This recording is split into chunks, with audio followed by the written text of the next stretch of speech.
This will be Emery's second transfer window and opportunity to continue shaping the squad to his liking.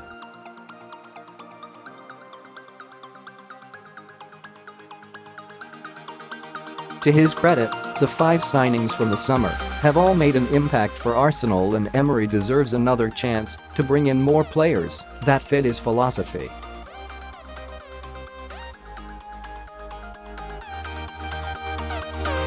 Arsenal are in contention for a place in the top 4, but need additions to boost their chances.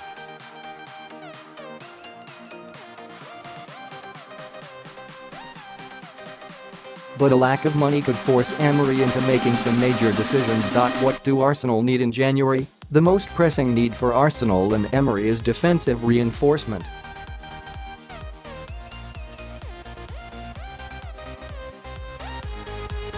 Ideally, Arsenal would replicate what Liverpool did last January and spend an all-time amount on a top-class central defender who can dramatically improve the defense.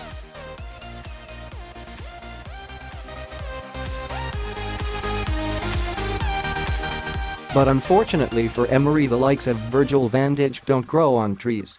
At his previous clubs, Emery preferred playing with a back 4, and he started that way at Arsenal, but in recent weeks, the Spaniard has moved to a back 5 as he looks to give his team more stability.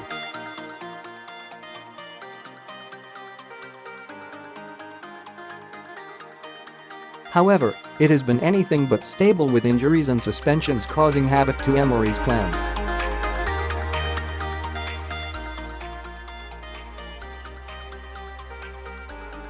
Rob Holding is out for the season, Nacho Monreal appears injury-prone, Shkodran Mustafi has hamstring trouble, and Laurent Koscielny is just back from a long-term Achilles problem.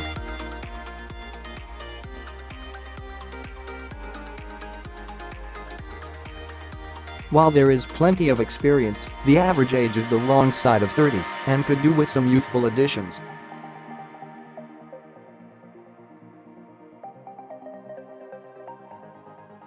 Who do Arsenal need to get rid of in January? Arsenal have a major issue with their wage bill.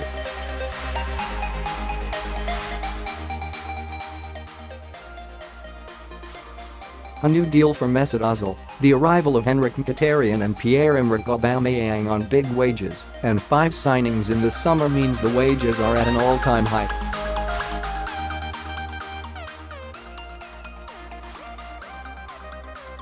So high, in fact, that they can't afford to give Aaron Ramsey a new contract. It is a damning indictment of Arsenal's transfer structure and leaves them with very little room to wiggle.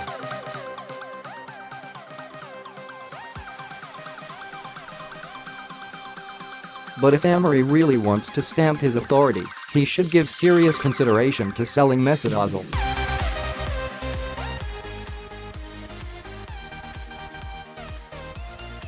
It is abundantly clear that German and Emery have clashed behind the scenes, and on £350,000 a week, Ozil is too high of an asset to be left in the stands.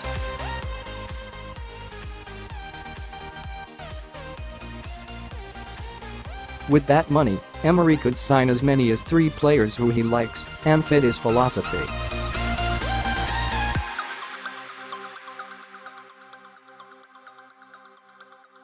The likes of Mohamed Elneny, Jenkinson and Petr Cech can also be offloaded to create funds and reduce the wage bill.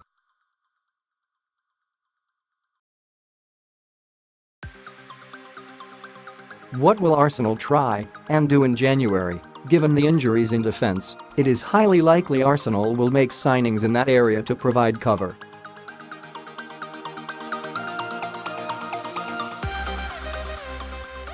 Arsenal have been linked with the likes of Eric Bailly and Gary Cahill. Hopes of signing Bailly from Manchester United could be more difficult after Jose Mourinho was sacked, but Cahill could be available after falling out of favour with Chelsea manager Maurizio Sarri.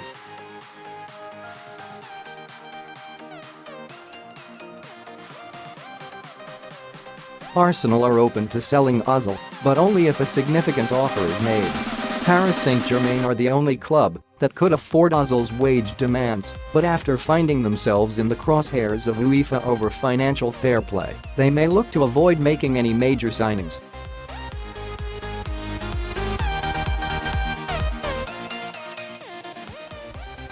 What will Arsenal actually get in January? With constraints in terms of wages and money in the transfer kitty, Arsenal could end up going through January without making any signings.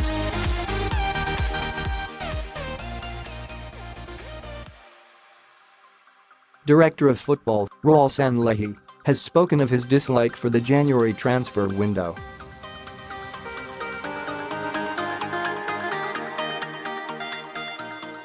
And Emery has been similar to his predecessor Arsene Wenger in stating he is only interested in players who can improve the squad.